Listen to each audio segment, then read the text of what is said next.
Hello and welcome back to my channel. Today I'm going to tell you 4 easy to implement actionable ways that you can boost your milk supply right now. If this is the first time that you are here, welcome and thank you so much for joining me. I talk about all sorts of things relating to motherhood. So right from trying to conceive, pregnancy, achieving your dream birth, infant feeding, postpartum, motherhood, and everything in between. And I hope that you're going to enjoy this video and stay tuned for following videos. If you don't want to miss them, make sure to hit that little notification bell and the subscribe button so that you don't miss out on more content. Before I introduce this topic, I wanted to introduce myself a little bit. So if you don't know me already, my name is Kitty. I am a registered general nurse. I am a birth and postpartum doula, antenatal educator, hypnobirthing instructor, and an international board certified lactation consultant, as well as called mumma by 3 little people. And I'm really passionate about everything that I do in this space. And I hope that you will join me for the ride.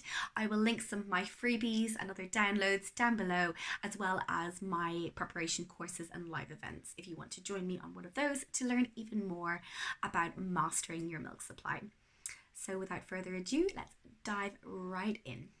Okay, so my tip number 1 to boost your milk supply is something that I see often being overlooked or not being seen as having the benefits that it truly does have. And that is skin to skin contact with your little one. So whether your little one is still in hospital, whether they were a premature baby, whether your little one is at home with you, maybe you are battling with pumping and breastfeeding, maybe you're doing triple feeding, so a combination of both, whether you have sought support yet or not, one of the easiest and most beneficial things that you can do for your milk supply right now is to spend time in skin to skin contact with your baby. And when we're talking about skin to skin contact, we're talking about baby stripped right down on your bare chest, maybe just a nappy on if you don't want to get weed or pooed on. And that skin on skin contact has so many beautiful benefits. Let's talk about them. So in particular, we're talking about balancing baby's blood sugar levels, thermoregulation, so their temperature, particularly if you've got a premature baby, it can be really important. You might have heard about kangaroo care. Dr. Niels Bergman is a huge advocate of this, and I'll maybe leave some articles down below with a little bit more reading for you if you're curious. But along with all those wonderful benefits, we're talking about diversifying your baby's microbiome. We're talking about connection between mum and baby and that bonding experience. But we're also looking here at what happens between mum and baby with hormone release relating to how much milk and the likelihood of breastfeeding getting off to a good start.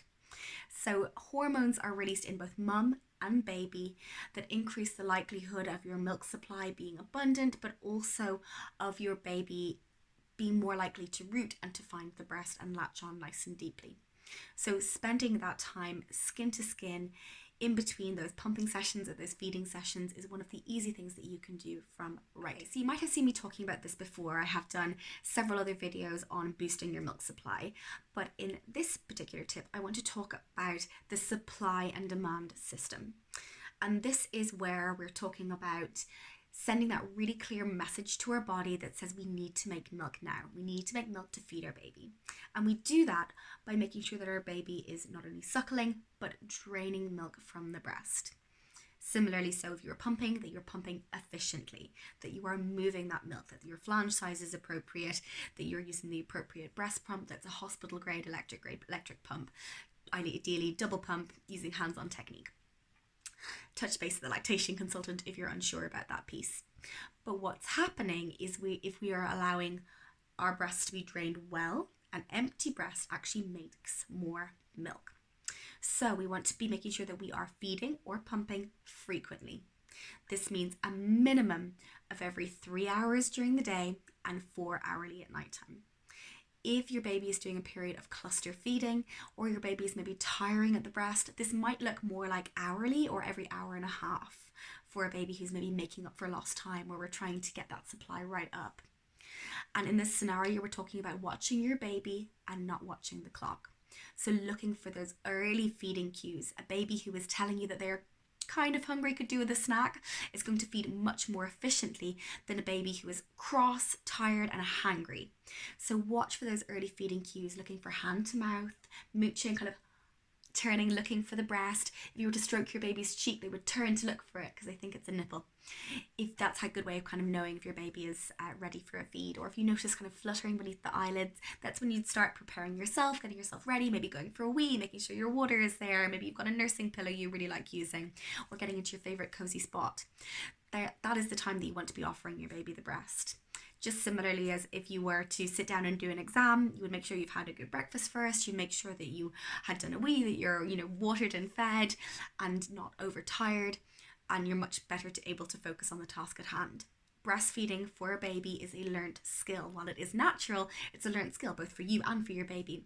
So you want to make sure that you're optimizing the likelihood of that being a successful breastfeed, because we want our baby to feed efficiently and well at the breast, making sure that they are moving the milk, so we can remember that that empty breast creates more milk.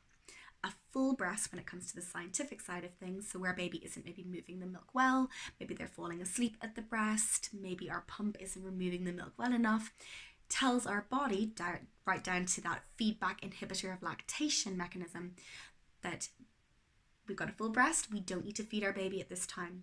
And so that supply goes down.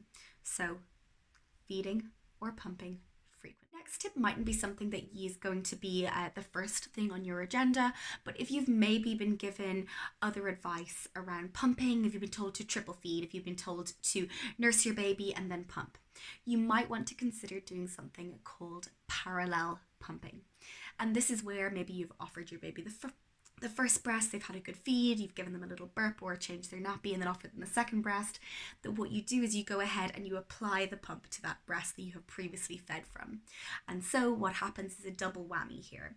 Not only are you stimulating this breast, encouraging the let down, so that milk ejection reflex, to happen on the alternative breast. You might notice that you leak on the opposite side that you're feeding from. So you're encouraging and giving your baby that positive reinforcement to continue to suck and swallow, because our babies are flow responsive, so they'll feed more efficiently on the alternative side, but also that extra stimulation that's happening on this side will allow you perhaps to create a little bit of milk to give as a top-up if your baby requires it, but also for you to create that extra stimulation, and the extra stimulation tells our body with that extra suckling we need to make more milk at this time.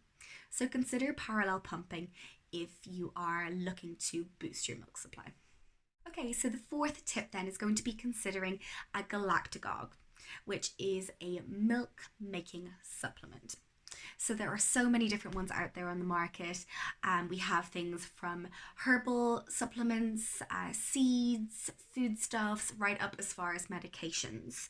And which one you choose will be dependent on your medical history and also your milk making history, a hands-on anatomical assessment, and getting some up-to-date blood work done.